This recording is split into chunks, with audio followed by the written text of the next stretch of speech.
em Lucas capítulo 14, versículo 28 ao 33. Amém? Lucas capítulo 14, versículo 28 ao 33, né? Se você tiver a linguagem, sabe que a linguagem é AC, acho que é AC. Deixa eu ver a linguagem aqui. Queria que você colocasse.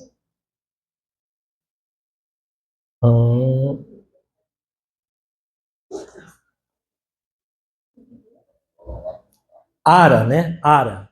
Linguagem Ara. Se tiver a linguagem Ara, né? Coloca para mim, por favor. Todos acharam? Diz assim: pois qual de vós, pretendendo construir uma torre, não se assenta primeiro para calcular a despesa e verificar se tem os meios para concluir?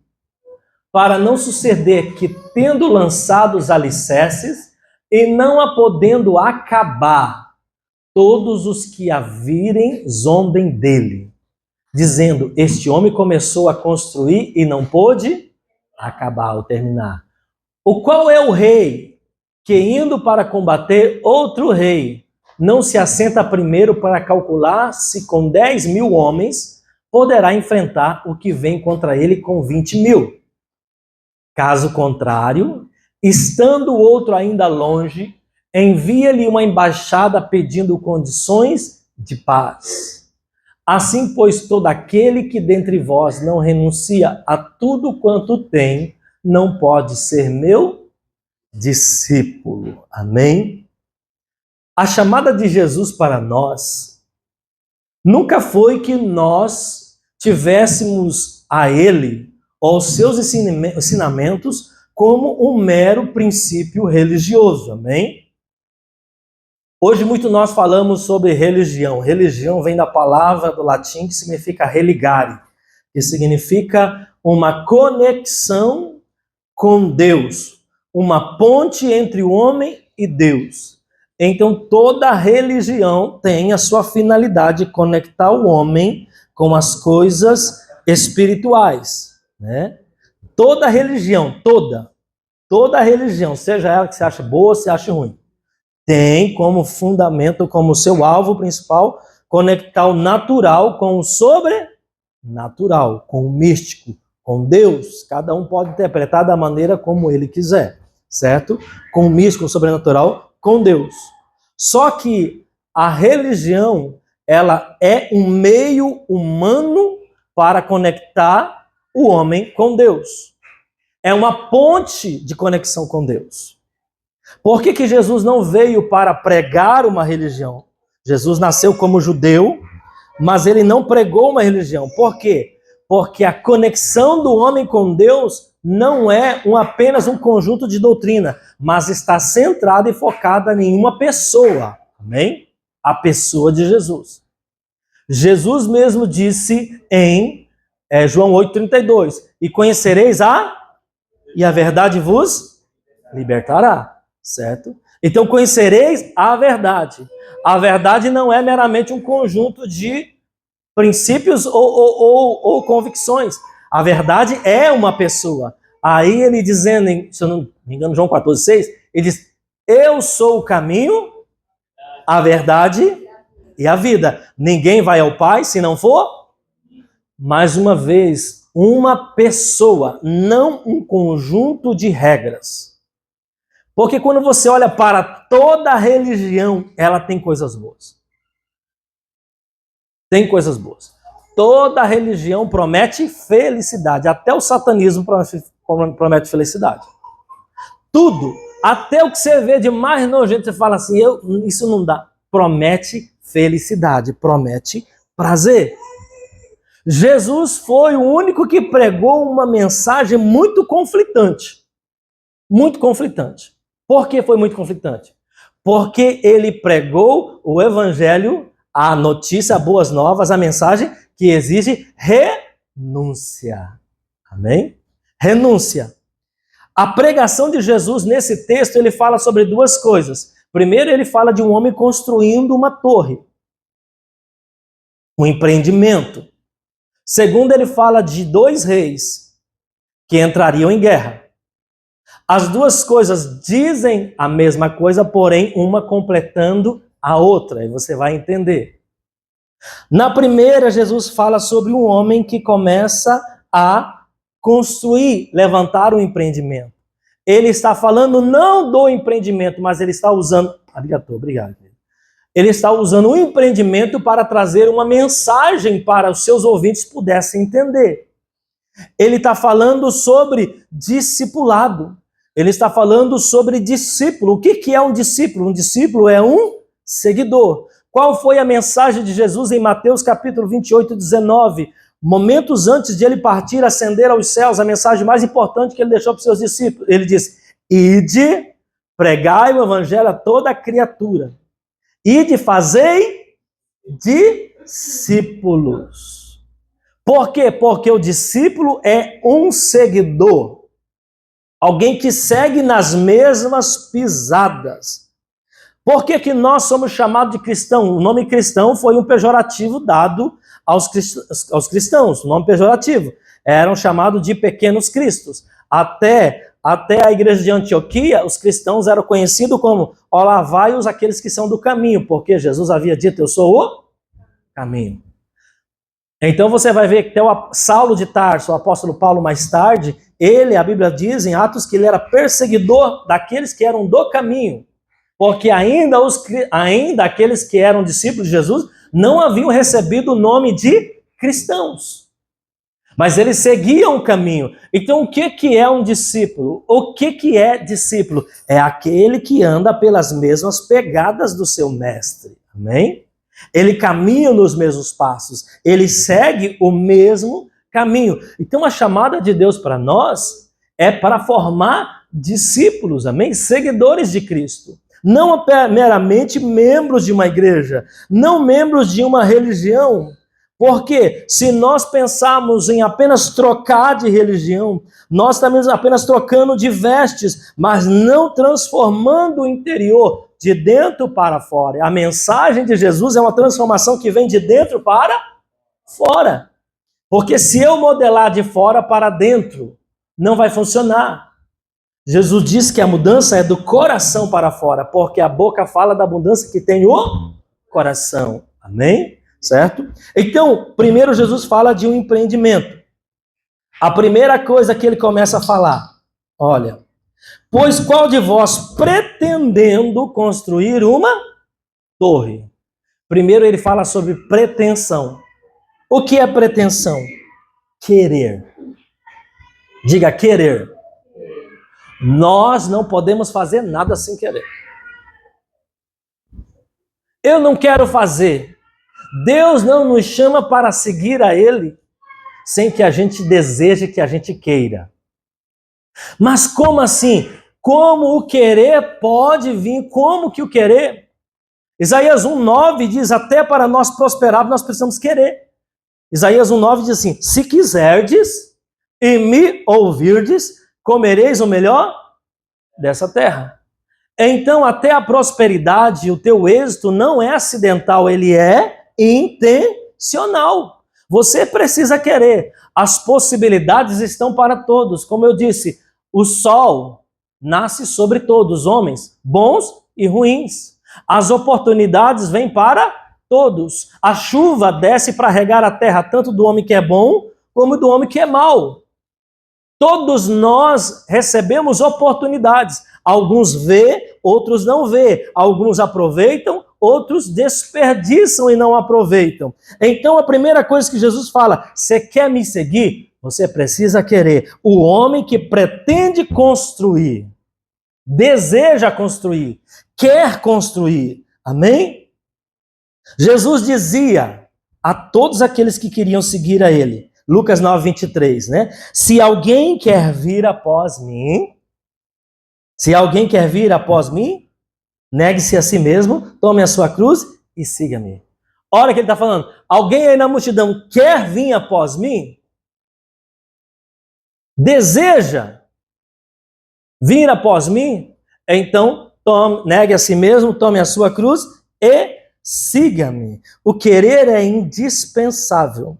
Amém? O desejo é indispensável. E é o próprio Deus que coloca em nós tanto o querer como o efetuar. Filipenses 2,13. Filipenses 2,13 diz assim que o Senhor, porque Deus é quem efetua em vós tanto o como o segundo a sua boa vontade. Deixa eu dizer, quando você começa a desejar Deus na tua vida, não pense que isso é um sentimento banal que surgiu no seu coração por um acaso. Isso é Deus trabalhando na tua vida para gerar esse sentimento. O homem natural se rebelou contra Deus pelo pecado. E é Deus que cria os caminhos para que você possa retornar a Ele. Deus coloca pessoas, Deus cria situações, Deus traz livramentos, Deus dá tempo. Deus, através do Espírito Santo, vem te convencendo para que você possa voltar os seus olhos para Ele. Como pode, em um determinado tempo, uma pessoa estar tão dura com respeito a Deus, mas de repente o coração dela começa a se voltar para Deus e você fala, rapaz, de onde que está vindo esse sentimento? Onde está esse sentimento? De repente, eu não acreditava em Deus, nunca acreditei que Deus existe, que Deus é real. Tinha lá meus conceitos. Se Deus é bom, por que Ele permite que aconteça tanta coisa má? Tanta pergunta, né? E a gente deve levar em consideração. Você não deve desprezar alguém que tem uma pergunta assim. Você fala, cara bobo. Um dia você já foi assim também. Talvez você não pensava assim, mas pensava outras coisas. Quanta gente talvez está ali revoltado com Deus, né? Por que Deus permitiu que meu pai morresse? Por que Deus permitiu que a minha mãe morresse? Por que Deus permite a fome na África? Por que Deus permite que uma criancinha inocente seja abusada e estuprada? Por que Deus permite isso? Por que Deus permite aquilo? Por que Deus age dessa maneira? Só que nós focamos da maneira errada. Deus te deu liberdade de escolha. E para você ter liberdade de verdade, você precisa ter liberdade mesmo para fazer o que é certo e o que é errado. Se eu só te der liberdade para você fazer o que é certo, eu estou criando robôs que não sabem decidir, que não podem escolher. Quando Deus dá liberdade ao homem, ele se expõe a uma situação que o homem pode aceitá-lo ou rejeitá-lo. Quantos aqui são casados? Temos alguém casado aqui, tem outros pretendentes, tem outros que estão orando, estão jejuando, estão buscando, estão fazendo guerra espiritual para ver se aparece o seu parceiro de Deus na sua vida, parceira. Olha, você já imaginou a pessoa que está com você, ela decidiu estar com você. Ela avaliou, ela tomou a decisão. Ela disse, eu quero me casar com você. Eu quero começar a namorar com você. Eu quero ter uma aliança com você. Ela precisou decidir. O amor dela foi genuíno, foi verdadeiro, foi voluntário. Você não forçou ela a casar com você. O relacionamento de Cristo com a igreja é como do noivo com a noiva, do esposo com a esposa. E para isso ela tem que ter liberdade para escolher, e ele tem que ter liberdade para escolher. Então Deus nos fez livres. O mal que acontece no mundo, queridos, não é uma questão de culpa de Deus. É uma questão da escolha do próprio homem. Se nós falamos tanto sobre liberdade, que tipo de liberdade a gente quer? Só um tipo de liberdade onde só eu posso fazer o que eu quero? A liberdade que Deus dá é para todos. E o homem vai ser julgado segundo a liberdade que ele... Sabe por que o homem vai ser julgado? Porque ele foi livre para escolher. Porque como Deus vai julgar alguém que não teve liberdade para escolher? Poxa, eu não tive escolha, eu tive que fazer isso. É isso que traz o juízo, a liberdade que o homem tem para fazer o que ele deseja. E Deus está dizendo que ele, coloca em nós, ele vai gerando situações. Como que esse querer vem? Situações vão gerando. É Deus mudando o coração para que nós possamos voltar para Ele. Há um exemplo na Bíblia do apóstolo Paulo. Um homem que era perseguidor da igreja, que antes perseguia o caminho, perseguia os cristãos, e de repente em uma ida dele para uma cidade chamada Damasco, não. Nome da cidade. Me lembra, faz a lembrança do nome da cidade. Me esqueci o nome da cidade. Mas depois eu lembro. Ele estava indo para perseguir os cristãos e no meio do caminho ele teve um encontro com Jesus. Esse encontro trouxe um impacto na vida dele. E ele, de perseguidor, passou a ser perseguido por causa do evangelho. Qual era o coração desse homem? Antes, o coração dele era para perseguir. O que mudou o coração dele? Um encontro com Deus. O que muda o coração do homem é um encontro com Deus. Há um dia que você tem um encontro com Deus, não importa o que você pensava, como você pensava. Paulo era um homem muito convicto, era um homem formado, um filósofo. Entre os judeus, conceituado entre a sua seita dos fariseus, era um homem de porte elevado, era um homem de intelectual, formado na melhor academia, estudou aos pés de um grande mestre chamado Gamaliel da sua época, e ele mesmo dá a sua autobiografia dizendo: eu na minha idade superava todos no conhecimento do judaísmo. E ele era muito convicto naquilo que ele estava fazendo, mas o encontro com Deus desestruturou ele, mexeu com essas estruturas. E ele ouviu uma voz de Jesus dizendo para ele: Saulo, Saulo, por que me persegues? E ele pergunta: quem és tu, Senhor? Quem és tu que eu persigo? Aquele encontro mudou o coração daquele homem. A Bíblia diz que ele teve um encontro sobrenatural, algumas coisas aconteceram com ele. Ele estava a cavalo indo, ele cai do cavalo, e os seus olhos ficam sem ver. Ele fica cego por algum tempo, diante daquela experiência sobrenatural. E aí Deus começa a falar com ele e mudar o seu coração. Então, como que Deus muda o nosso coração? Deus cria situações.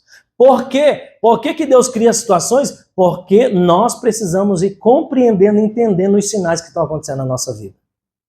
Deus não chega do nada e pá, gira uma chave na sua cabeça e de repente, no outro dia você acorda como hipnotizado e dizendo: agora eu estou pensando diferente, eu fui deitar de um jeito e acordei do outro. Não, é processual. Experiências, visitações. Deus vai falando com você. Deus usa uma pessoa para falar com você. De repente acontece uma coisa na sua vida, você pensa: epa, deixa eu ficar antenado aqui. O que significa isso? O que está acontecendo? De repente você faz algo, não dá certo, e você começa a pensar: por que não deu certo? Por que não está dando certo isso? Por que não está dando certo aquilo? Ou de repente, meu Deus, deu certo. Deu certo isso. Deu certo aquilo. O que está acontecendo? Alguma coisa. E o teu coração se começa a voltar para Deus. Deus sabe a estratégia certa para ganhar teu coração. Amém? Deus sabe a estratégia certa para ganhar teu coração. Tem pessoas, se Deus permitir que aconteça só coisa ruim, ela não se volta para Deus. Mas tem pessoas que Deus permitir que aconteça só coisa boa, ela se distancia de Deus. Deus sabe trabalhar com cada pessoa. Você é um indivíduo. Não há outro na terra igual a você. Apesar de sermos parecidos, não somos idênticos. Até gêmeos parecem, mas não são iguais. Há diferença. Há diferença na personalidade, no temperamento, na digital, na aparência estética. Há diferença. Nós somos seres únicos e só Deus consegue trabalhar de uma maneira tão eficaz na nossa vida. Amém? Certo? Querer. Deus deseja o querer. Olha para você ver em Mateus 19, 21, fala sobre um jovem que queria herdar o reino do céu, que queria seguir Jesus. Mas ao ser confrontado com a proposta de Jesus, ele se entristeceu e não quis mais seguir a Jesus. Olha o que Jesus disse-lhe Jesus: se queres ser perfeito, vai, vende tudo, vende os teus bens, dá aos pobres e terá um tesouro no céu. Depois vem e... A Bíblia diz no texto seguinte, que aquele jovem entristecido, pode passar para frente e ver se... Tendo, porém, o jovem ouvido esta palavra, retirou-se triste por ser dono de muitas propriedades. Como que Deus muda o querer? Deus gera o querer com a motivação correta e Deus tira o querer com a motivação errada. Deus sabe trabalhar. as nossas motivações, até que elas sejam purificadas e nós venhamos querer. Então Deus com Paulo mudou o coração dele para segui-lo. Deus com o jovem rico mudou o coração dele para que ele se atinasse com as verdadeiras motivações com as quais ele estava querendo seguir a Jesus. Amém? Como Deus gera em nós o querer? É através do Espírito Santo convencendo o homem dos seus pecados e do juízo de Deus. João 16:8. Coloca para nós João 16:8. João 16:8 diz que o Espírito, quando ele vier, convencerá o mundo do pecado e da justiça e do juízo. De quem Jesus está falando aqui? Do Espírito Santo, que quando ele fosse subisse ao Pai, o Espírito Santo viria. Jesus não está de forma corpórea na terra, mas o Espírito Santo veio para trabalhar e convencer o homem dos seus pecados e do juízo. Ninguém pode seguir a Jesus enquanto ele não for convencido dos seus pecados. O convencimento do pecado leva você a ter consciência de um juízo. Por que eu vou estar diante do juiz se eu não fiz nada errado? Correto? Eu chegar diante do juiz, o juiz diz assim, olha, você vai ser condenado, eu vou ficar revoltado, dizer, poxa, mas que negócio é esse? Não vi nada de errado, o que eu estou fazendo na frente desse tribunal? Quando o Espírito Santo vem, ele convence o homem dos seus pecados. A partir do convencimento do pecado, o homem começa a ter entendimento e ele começa a ter percepção do juízo de Deus. O juízo de Deus que vem sobre mim, ele é verdadeiro e ele é justo. Por quê? Porque eu sou pecador. Não há conversão, querido, sem arrependimento de pecados. Nós temos visto na igreja hoje pessoas indo na igreja porque é legal. Nós temos a igreja hoje, no Brasil, no mundo, ela está muito evoluída, irmão. Ela ganha de casa de show. Tem casa de show que não chega perto das igrejas. Muita tecnologia, bandas tocando uma música maravilhosa, harmonia maravilhosa, ambiente climatizado, tem cafeteira, irmão, tem tudo, tem pipocaria, tem lugar para as crianças, você chega lá, no shopping você chega e não tem como deixar sua criança em qualquer lugar dele, tem? Muitas igrejas, irmão, você chega lá com seu filho, você recebe um QR Code, tá o nome da criança, todos os negócios, precisou de alguma coisa, aciona o telão, já aparece lá uma mensagem para você, teu filho, tá isso, segurança, gente especializada para cuidar, a igreja de Jesus tem que avançar? Tem, e é bom? É bom, o problema é a motivação com que você está indo na igreja. Porque eu posso ir no show da Lady Gaga e chorar. Sim, posso. Eu posso ir no show de qualquer pessoa, tocando lá, mas posso ser aquela música caipira. Ai, meu Deus, você lembra daquele tempo da roça e você chora. Qualquer lugar pode fazer você chorar. Emocionalismo não precisa basicamente de espiritualidade. Você pode emocionar um público, pode levar ele às lágrimas, mas aquelas lágrimas são de arrependimento ou apenas tocou na superfície, no que é superficial? Porque arrependimento é quando você entende, poxa, eu sou um pecador e preciso de arrependimento. Deus começa a trazer na tua cabeça e na tua memória tudo que você fez de errado, irmão. Entendeu? A vez que você mentiu lá, fez aquela mentira feia e depois você ainda saiu se gabando, dizendo, poxa, eu sou muito esperto, né? Eu sou muito esperto, sou muito inteligente, né? Para o homem natural, sem o arrependimento, isso é vantagem. Aquela vez que você, às vezes, traiu a sua esposa, traiu o seu namorado, você traiu alguém, a confiança de alguém, e ele não ficou sabendo, e você diz, ufa, rapaz, graças a Deus que eu me safei. Ah, mas, afinal de contas, todo mundo faz isso, né? Quem nunca fez? Aí você começa a dialogar com você mesmo. Quem nunca fez se auto-justificar? Quando o Espírito Santo vem na tua vida, ele mostra teu pecado na tua frente e diz, e aí, como que você vai se comportar com respeito a isso? Vai estar diante do trono, só que diante de lá, vai aparecer uma tela talvez muito maior do que essa aqui, mostrando assim, vamos ver a vida do fulano agora? E você fala, não, pelo amor de Deus, vamos. E vai passar o filme. E aí você não vai poder negar nada. A convicção de pecado vai estar tão forte que você não pode negar. Porém, em um momento que já não tem mais como você voltar atrás. Querido, você está aqui hoje. Hoje é o dia de você dizer, Deus, eu me arrependo. Eu quero seguir a Jesus. Eu quero Cristo como meu Senhor e meu Salvador. Eu não quero uma religião, eu não preciso de uma religião. Talvez você já tenha ou já tinha. Você precisa entender quem é Jesus. O chamado dele é para que você siga ele, amém? Segunda coisa, que Jesus fala sobre esse homem que vai construir a torre. Calcule o custo antes de começar. Amém? Calcule o custo antes de começar. Emoção é muito bom, irmão, mas é uma péssima direcionadora da nossa vida. Ser direcionado por emoção, a gente constantemente entra em enrascadas. É ou não é? Quanto que já tomaram decisões pela emoção? Já brigou e depois teve que voltar atrás, ou nem deu para voltar atrás. Já perdeu um emprego, já perdeu uma amizade, já perdeu um relacionamento, já criou situações na sua vida só porque foi emotivo demais, deixou a emoção saltar na frente. Jesus disse, calcule o custo antes de começar. Ou seja, Jesus nunca quis que seguíssemos a ele apenas por emoção, mas por convicção. Convicção. Hebreus 11:1 diz que a fé, amém? É pela fé que nós entendemos as coisas. Porque a fé é a certeza das coisas que a convicção de fatos que não. Fé não é pensamento positivo. Eu posso ter um pensamento positivo a respeito de tantas coisas, de tudo. Posso criar um pensamento positivo a respeito disso. Não significa que vai acontecer. A fé tem uma base. A base da fé é a palavra de Deus. Não é uma fé solta, lançada ao vento. É uma fé que tem uma base e tem um fundamento. Por isso que é a certeza das coisas que se esperam. E a convicção de fatos que não se veem, mas que está escrito na palavra de Deus.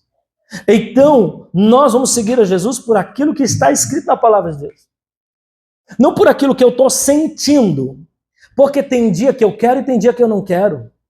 Você já reparou? Tem dia que você está cheio de fé, entre aspas. Você fala, nossa, hoje eu estou com fé, hoje eu estou com fé. No outro dia você está sem fé nenhuma. Fala, meu Deus, a fé foi embora, a fé foi embora. Porque isso não é fé, isso é emocionalismo. Porque ela está baseada num sentir. Se a minha fé está baseada no sentir, ela é extremamente vulnerável. Ela existe e não existe. Os casais aqui, quantos dias, se você fosse seguir os seus sentimentos, você não tinha deixado seu esposo, sua esposa? Mas você tem, além de um sentimento por ele, você tem uma aliança com ele.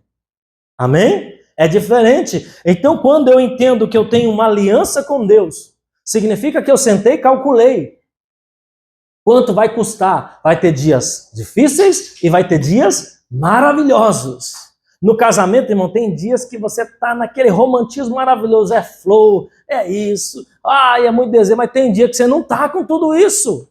E você continua tão casado como estava no dia que estava tudo maravilha, e tão casado como no dia que não estava tão bem. Você não lança as coisas por ar só porque não está querendo.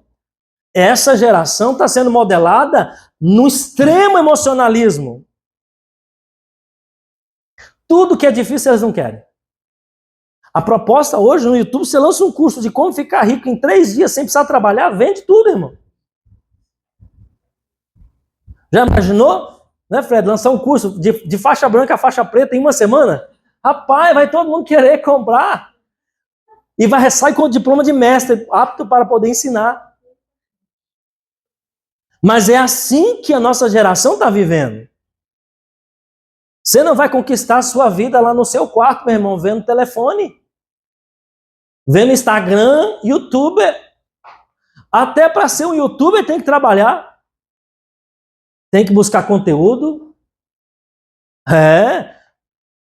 Tem que fazer vídeo. É trabalho, tem que usar a cabeça. Até para ser ladrão, o cara tem que ser corajoso e tem que trabalhar. Ainda que seja contrário. Porque um ladrão preguiçoso, meu irmão, não vai para frente. Tem ladrão que sai da cadeia, leva um pau, volta para a rua, volta para a cadeia. Tem ladrão que não é bem sucedido, você sabia disso? Mas tem ladrão que é bem sucedido. Porque até para fazer as coisas erradas, você tem que ter disposição. E tem que ter convicção, ainda que seja errado. Então, Jesus não nos chamou para seguir a Ele do tipo assim, estou sentindo, você tem que ter convicção. De onde você tirou essa convicção? A Bíblia diz uma coisa: quando alguém indague você com respeito à sua fé, tenha como responder a razão da sua fé. Fé tem razão. Diga para o seu irmão, diga, fé tem razão. Não é coisa de lunático. Não é coisa do tipo passarinho passou na árvore e diz piu, piu, piu, e eu entendi isso. Não é isso, meu irmão. Não é uma coisa que veio do nada, tem fundamento. Jesus diz, calcule o custo antes de começar. Calcule o custo, não seja só emocional. Olhe na palavra. O que está escrito na palavra é isso. Deus vai confirmar no teu coração. Ele vai te dar convicção. Terceiro, começou, vai até o fim. Começou, vai até o fim. Porque o texto fala, coloca para nós o texto lá depois, deixa aí, Nando. O texto diz, né? Não se assenta primeiro e calcula a despesa e verifica se tem os meios para concluir. Para não suceder que, tendo lançado o alicerce, não podendo acabar, todos que virem zombe dele, dizendo, esse homem começou a construir e não pôde acabar. Deixa eu dizer uma coisa para você. A vida com Deus não é para qualquer um. O céu não é para qualquer um. Os lugares altos não são para qualquer um. Tudo que custa, tem valor na sua vida, não é para qualquer um. Eu espero que você possa dizer com toda a convicção, mas eu não sou qualquer um. Você precisa entender isso. Não é uma questão de intelecto, de formação, não é diploma, não é porque você tem o QI elevado, não é porque você nasceu numa família bem-sucedida, não é por questões sociais ou culturais. É para quem entendeu, decidiu, compreendeu a chamada de Deus na sua vida e isso arde no teu coração, não é um pregador que gera isso. Deus gera todas as situações, talvez você está aqui hoje, faz parte do momento de Deus na tua vida. Para você entender isso, começou, vai até o fim. Lucas 9:62. Jesus disse, aquele que colocando a mão no arado não olhe para trás. Mas Jesus lhe replicou, ninguém que tendo posto a mão no arado olha para trás é apto para o reino de Deus. Irmão, no reino de Deus a Bíblia diz que tem um tipo de pessoa que não vai entrar lá, tem vários, mas os covardes. Os covardes não herdarão o reino de Deus. Covardia não é sinônimo de humildade. E nem é o sinônimo de fraqueza.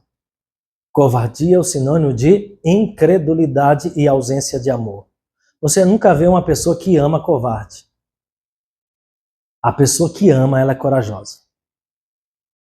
Porque a palavra diz que o verdadeiro amor de Deus, quando entra no nosso coração, lança fora todo o medo. Medo gera covardia em nosso coração. Olha para você ver. Vá brigar com uma mãe querendo machucar o filhinho dela para você ver. Ela pode ser baixinha, meu irmão. Pode ser magrinha. Mas você vai ter que lutar muito para tomar o filho dela. É ou não é? Vai. Aquilo que você ama, você defende com unhas e dentes, se for preciso. Então, colocou a mão do arado, não olhe para trás. Tomou a decisão de seguir, não olhe para trás. Filipenses 1:6 diz assim, aquele que começou a boa obra, também é fiel para concluí-la. Estou plenamente certo de que aquele que começou a boa obra em vós, há de completá-la até o dia de Cristo Jesus. Deixa eu dizer uma coisa, Deus te chamou, Deus te escolheu, Ele tem ministrado no teu coração, Ele tem trabalhado na sua vida, saiba de uma coisa, você não está sozinho. Por que eu disse aqui tão enfático, começou, vai até o fim, porque você não está sozinho. Não é só a força do seu braço, não é só a sua inteligência, quando você estiver fraco e cansado, olha para o lado, tem alguém do teu lado disposto a pegar você no colo e te carregar, o momento que você não pode andar. O momento que você não pode caminhar, Deus está ali. Deus é Deus de misericórdia, Ele sabe que nós temos fraquezas, Ele sabe que nós temos problemas, Ele sabe que nós temos debilidade. Por isso Ele diz que Ele começou uma obra na nossa vida e Ele há de terminar. Há uma parceria, quando a gente começa a andar com Deus, você não está sozinho, há uma parceria entre você e Ele. Jesus diz: eis que eu estarei com vocês todos os dias até o fim dos séculos. Eu estarei com vocês todos os dias. O que ele estará fazendo conosco? Nos ajudando. O que ele estará fazendo conosco? Nos ensinando, nos conduzindo, nos consolando. O que ele estará conosco? Nos livrando do mal. Ou seja, se você tomou a decisão de caminhar com Deus, saiba de uma coisa: você não estará sozinho. Ele começou e ele vai terminar. A parte dele pode ter certeza que ele faz. Agora, você precisa estar caminhando com ele. Tenha uma parceria. Não pense que você vai conquistar pela força dos seus braços. Jesus, em João capítulo 15, diz assim: sem mim nada podeis fazer. Com Deus nós podemos todas as coisas, amém? Posso todas as coisas naquele que me fortalece, Cristo Jesus, amém? Quarto, a guerra é desproporcional. Coloca para nós lá. Jesus dizendo no texto, ele diz assim, agora ele muda. Primeiro ele falou sobre construir uma torre, tá, calcular, certo? Começou, vai e termina. Agora ele fala, qual rei que, indo para uma guerra, não calcula primeiro se com 10 mil soldados ele pode vencer um outro rei que vem contra ele com 20 mil soldados. Jesus era intencional no que ensinava, gente. Ele coloca, você vai lutar com quantos? 10 mil. O rei que está vindo contra você vem com quantos? 20 mil. Ou seja, ele está falando de uma luta desproporcional. Lutar contra Deus é uma luta desproporcional. Não vá contra a vontade de Deus na tua vida. Vou só dizer uma coisa sobre a vontade de Deus. Romanos 12, versos 2, diz que a vontade de Deus ela é boa, agradável e perfeita para a nossa vida. Correto? Então você já sabe que o que Deus deseja para você é bom, agradável e perfeito. Mas, para que eu possa entender que ela é boa, agradável e perfeita, ele diz, e não vos conformeis com este mundo, a ideia deste mundo, desse século, mas transformai-vos pela renovação da sua, porque se a sua mente não for renovada e transformada, você sempre vai se encontrar lutando contra a vontade de Deus. Qual é o problema de muitas vezes a gente sempre estar caminhando na direção contrária do que Deus quer para nós? Por que que nós temos desde criança uma situação do tipo assim, não coloca o dedo na tomada? Parece que disse para a criança assim, vai e coloca o dedo. É ou não é? Não pega isso. Ele até nem ia pegar, mas falou não vai pegar, ele imagina assim, o que tem ali por trás daquele negócio que é tão importante que eu não posso pegar? E ele quer ir lá pegar. O não parece que significa um sim. Ou seja, desde pequenininho, a nossa natureza adâmica, ela já é contrária à vontade boa, agradável e perfeita. O pai e a mãe diz não faz, a gente parece que deseja fazer. Né? Quantos aqui já passaram na adolescência? Todos, né? Ninguém acha que pulou essa fase, né? Certo? Adolescência, né? Adolescência, irmão. Tem uns que estão na adolescência até hoje. Né? Não sair da adolescência. É o período que você faz parte daquela banda só para contrariar. Aquela era uma banda para os adolescentes, né, da época, né? Só para contrariar. A mãe diz uma coisa e ele não quer. Usa verde. Eu gostava de verde, agora não gosto mais de verde, eu gosto de vermelho. Tá bom, então eu vou usar vermelho. Não, agora já mudei, eu gosto de preto agora. Né? É só para contrariar. A gente quer andar no contraditório. A rebeldia. Né? A gente querer ser autêntico, ser único, ninguém manda em mim, ninguém me conduz, eu sou dono das minhas próprias ideias, é nada. Você, meu irmão, você nem paga as suas contas. Como que tu é dono da tua própria ideia? Se te soltar sozinho, você morre. Como é que tu é dono da própria ideia? Você dependeu de pessoas para chegar até onde você chegou hoje. Alguém limpou sua bundinha, entendendo? Limpou seu babado, seus vomitados. Você aprendeu a falar porque alguém te ensinou. Que negócio é esse? Eu sou dono das minhas próprias ideias. As ideias que você tem na cabeça nem é sua. É de Karl Marx?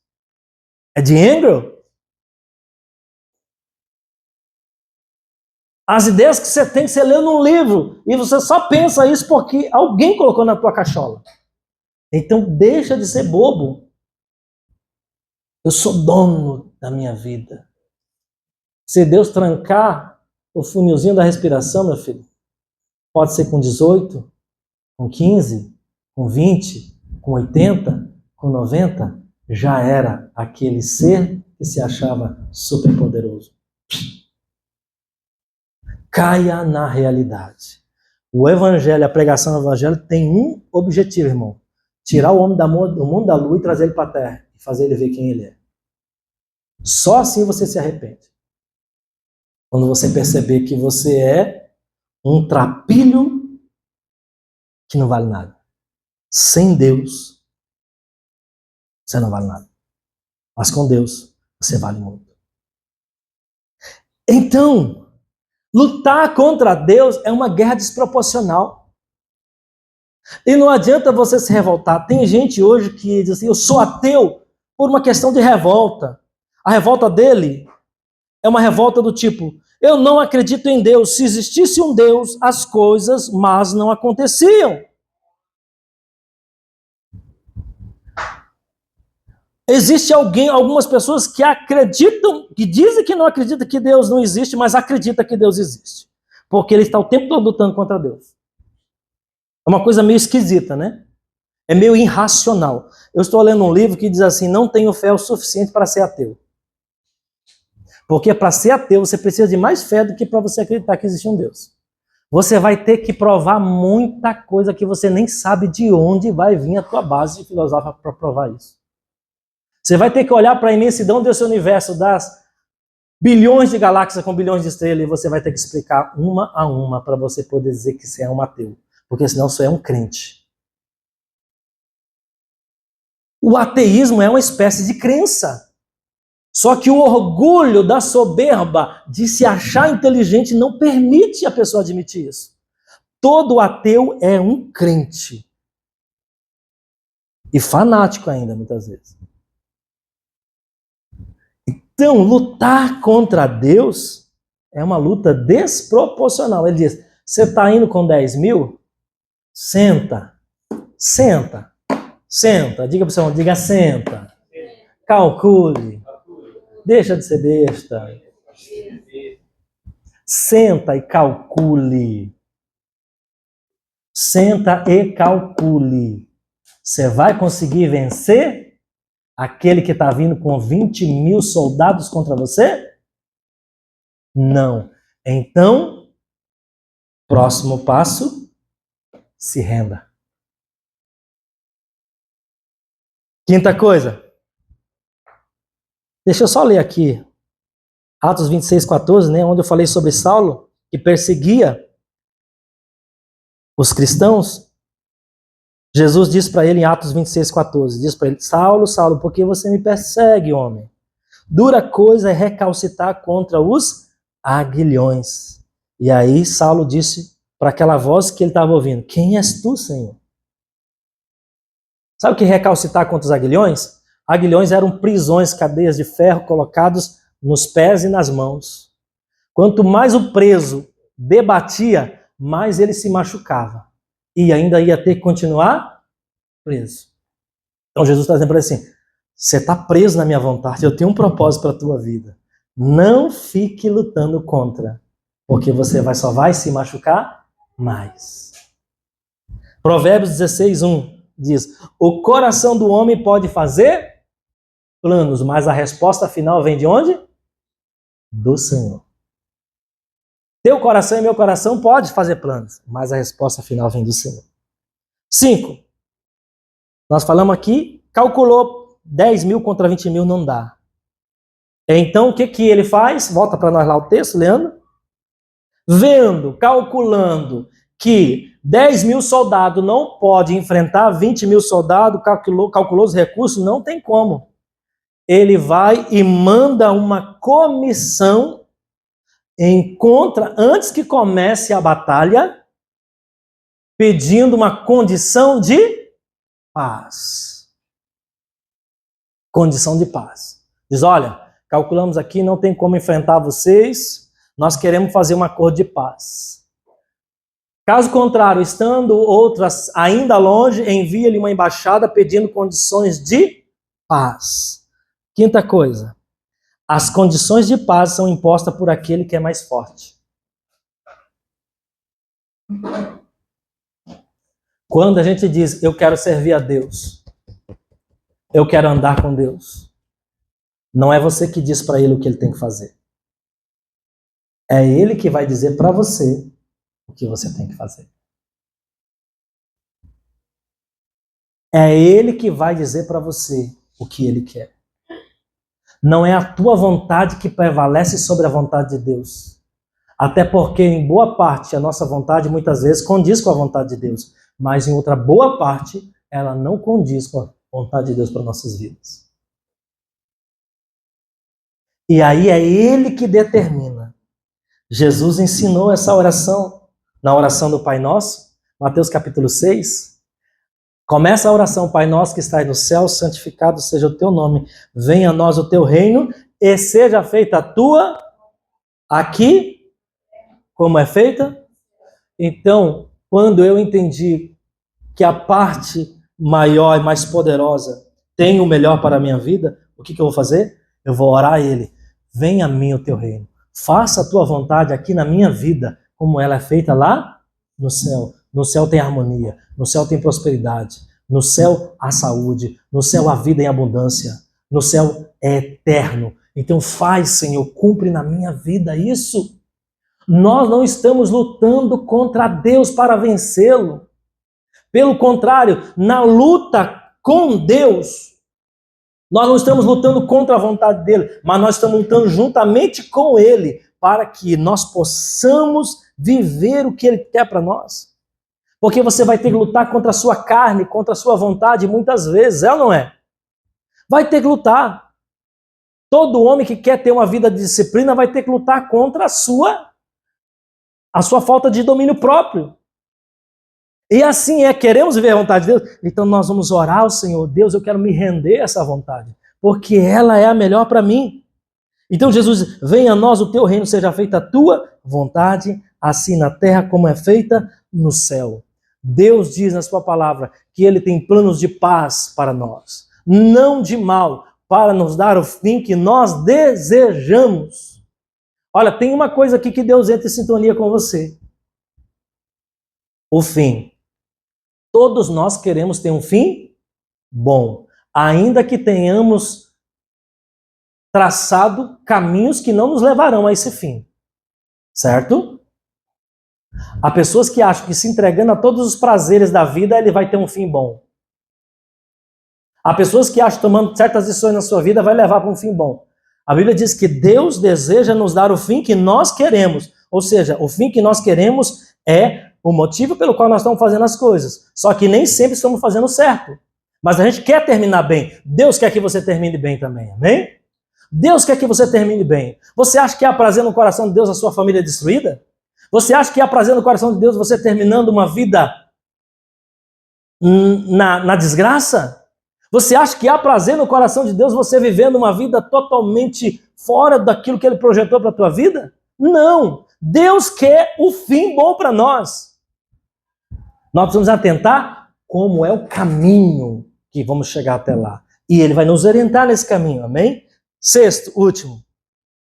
Ele fala, coloca lá para nós o texto de novo, Leandro. Ele diz o seguinte, assentou, calculou o custo, assim também. Caso contrário, estando, pode passar para o texto seguinte.